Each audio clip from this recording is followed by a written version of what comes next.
When Mazda introduced the CX-50 just a few years ago, it really won the hearts of many because of its attractive styling compared to the already beautiful CX-5, a slightly longer wheelbase, and the addition of the 2.5 turbo, which really made it fun to drive. And as we've known for a little while, Mazda's been stepping up their game, and most recently they've partnered with Toyota to make the CX-50 efficient but still fun. So this week we'll be taking a gander at Mazda's new CX-50 hybrid, which uses the guts from a Toyota RAV4.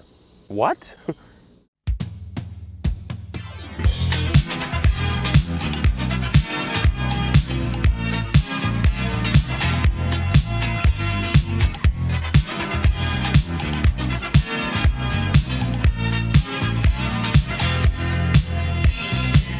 A few years ago, we did look at the original CX-50 with the 2.5-liter turbo. That's a really good car because it has a lot of power. But one thing about these new little fast Mazdas is that they sip a lot of gas. So the hybrid really will make up for it if you want that extra range. This thing in particular is a 2025 CX-50 Premium Plus hybrid in polymetal gray with the red interior. Mazda already does their packaging quite well because you get a lot of standard tech in a base CX-50, but the Premium Plus trim adds heated and cooled front seats, black power folding mirrors, 19-inch alloy wheels, which look smaller than 19s, and an enhanced driver cockpit, which has a heads-up display and a few other goodies inside. All of this in its fully loaded Premium Plus glory would set you back $41,920. That's actually not that bad for being a fully loaded compact nowadays. And I'll already say I understand why there's a bit of a premium. Now, since Toyota and Mazda are in cahoots, of course they share a plant together as well in Alabama. This is where both the CX-50 hybrid and also the new Corolla Cross are built. If you're looking for a basic CX-50 hybrid, Mazda won't have that. You might as well just get a RAV4 LE hybrid. The CX-50, of course, is more on the premium spectrum, but Mazda offers 3 versions of this vehicle, starting at the Preferred for about $35,000, then the Premium, and then the Premium Plus like this one. Yes, I'm not bluffing. I do mean this thing has an actual Toyota engine under the hood. Mates, I introduced to you the A25D FXS, a Toyota motor. A 2.5-liter Atkinson cycle inline 4. Of course, it is naturally aspirated. Because it's the hybrid, it's paired to 3 electric motors. There's 2 up front, and then there's 1 in the rear that powers the rear axle, giving this a total system output of 219 horsepower and 163 pound-feet of torque. Of course, the torque figure does sound low, but remember, this has 3 electric motors to help with acceleration as well. Because this is a Toyota, it uses their electronic CVT and their hybrid electric all-wheel drive. Because it's the CX-50, it does have a trail mode on it, but we won't be taking this off-road this week. In terms of MPGs, this is what we've all been waiting for. Mazda rates this at 39 in the city, 38 on the highway, and a combined rating of 38 as well. I have been getting 37. Of course, the numbers will be a little bit different than the RAV4 because of aerodynamics, packaging, and weight, but still 40 mpg. Even though the CX-50 Turbo is the one to get if you want the speed and acceleration, this isn't that slow. 0 to 60 for this is rated at 7.6 seconds, kind of similar to the new CR-V hybrid as well. Mazdas really hide their size. This thing looks a little bit smaller than the RAV4, but would you believe it's actually 5 inches longer? This is sitting at 186 inches long, while the RAV4 is at 180 inches long. Again, this Premium Plus trim has these 19-inch alloy wheels. They are on low rolling resistance tires for the MPGs, so that's one of the reasons we're not going off-road. And also, this only has 7.5 inches of ground clearance. I say all this, but this vehicle is still camping approved by me. I will admit, compared to a RAV4 hybrid, this won't exactly be as spacious inside, but we still have a power tailgate, of course. And it reveals 29.2 cubic feet of volume behind the second row seat. It's very usable, but it's just not as square and upright as the RAV4. This is more sporty. Thankfully, even though this is a hybrid, there is still a donut underneath here, so you have a spare tire. Good job, Mazda. They also give us 2 latches on each side, so you can drop the rear seat and then get 56 cubic feet of volume. And also, if you want more versatility, Mazda says you can tow up to 1,500 pounds with your CX-50 hybrid. So you could put a bike hitch or any type of thing on your activity vehicle. As we enter the rear seat, you can see the wonderful legroom. I'm 5'9" and I have so much space back here. Of course, it's not like I'm in a Suburban or something, but I'm comfortable. This red interior looks nice. The seats are pretty comfortable back here. Even though this is a hybrid, I don't feel like space is compromised in the second row. The driver's seat is in my position and I can fit my feet under the seat, and I have a few inches of legroom. Thankfully, on a hot day like today, we have air vents, and also you have 2 USB Type-C ports. There's also an armrest with on it, and then 2 small cup holders. The headroom is admittedly a little bit tight. I'm 5'9" once again, but it's just because this has the big moonroof. My hair isn't close to touching the ceiling, but if you're a little bit taller than me, it might be possible. As far as it looks like to me, the rear seat in this does not slide forwards or backwards or recline, but it's all right as it is.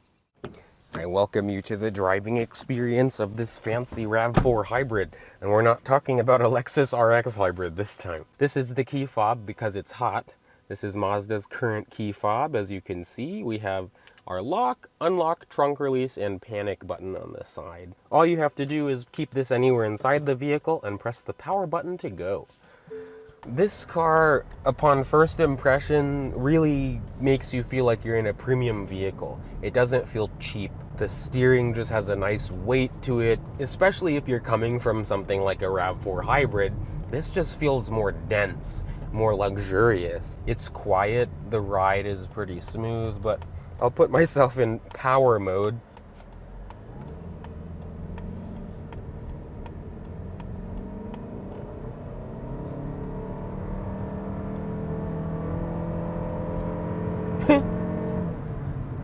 I mean, it gets to speed well. It's smooth how it puts its power down, but it's just a little bit noisy. I will say it's quieter than the RAV4 hybrid's engine. It just feels like there's more insulation in here. But it accelerates well. It doesn't feel like it only has 163 pound-feet of torque. It feels punchy. The electric motors make a big help with that. I like Mazda's new interiors. I see this brand new CX-5 coming out and they're changing things up, and I'm not too crazy about it because they're just putting a screen in it, a big one. But this one, it's just a very well sculpted interior. I'll let the car do a little bit of speaking, moaning before I show you more because I'm getting on here. But it turns in tight.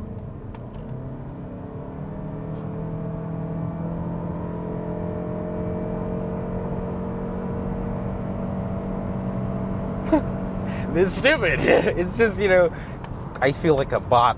Why do bots drive quickly? It's funny.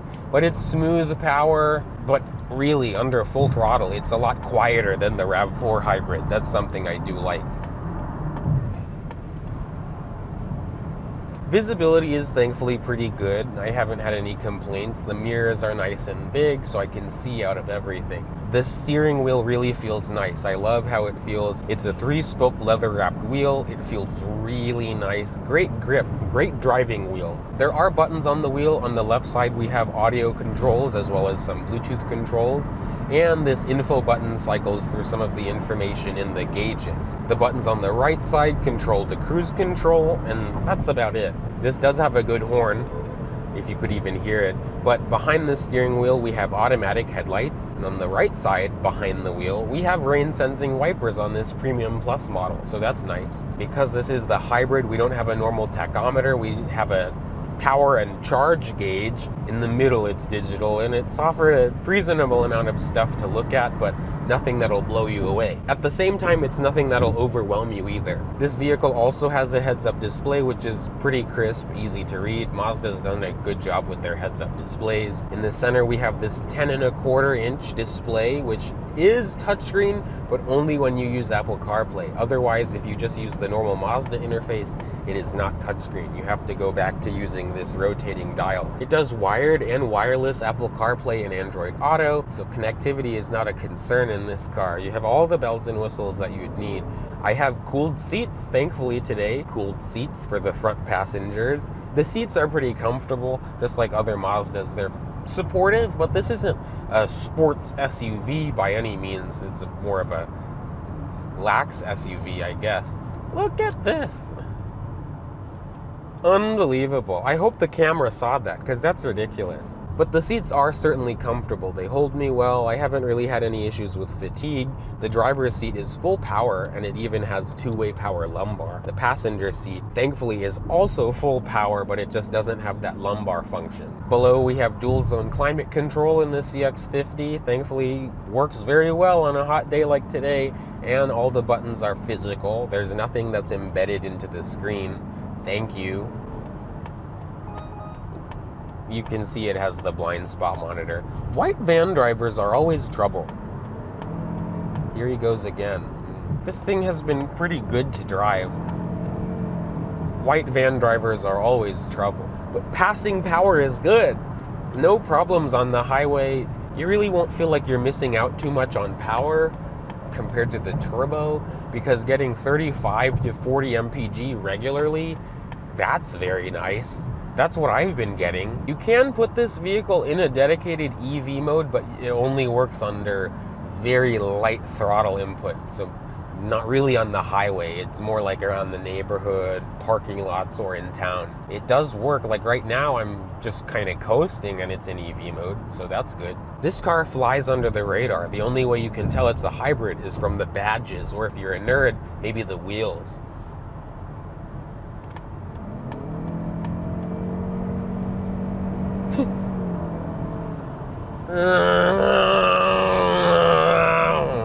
But this isn't the type of car to try to inspire someone. This is a great car to commute in. Because most of the time, if I'm not on the highway trying to pass people, I don't hear the engine, and that's good. You really don't feel the speed on the highway. This thing glides. It rides very well. Mazda's tuned the suspension well, even though this doesn't have an independent rear axle like the CX-5. But certainly no complaints on my behalf. The MPGs have been great. The acceleration isn't, but the whole driving experience doesn't feel like it's been compromised or neutered because it's a hybrid. The turbo CX-50 is fun, but it's annoying. You have to get gas so often. So this feels like the kind of more frugal, more logical version.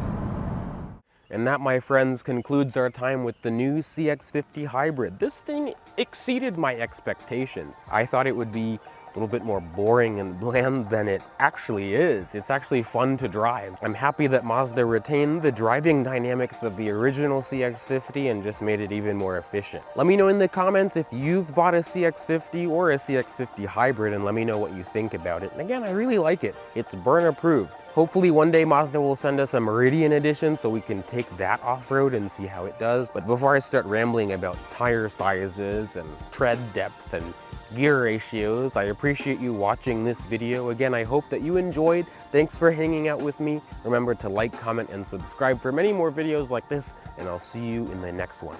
Bye, peeps.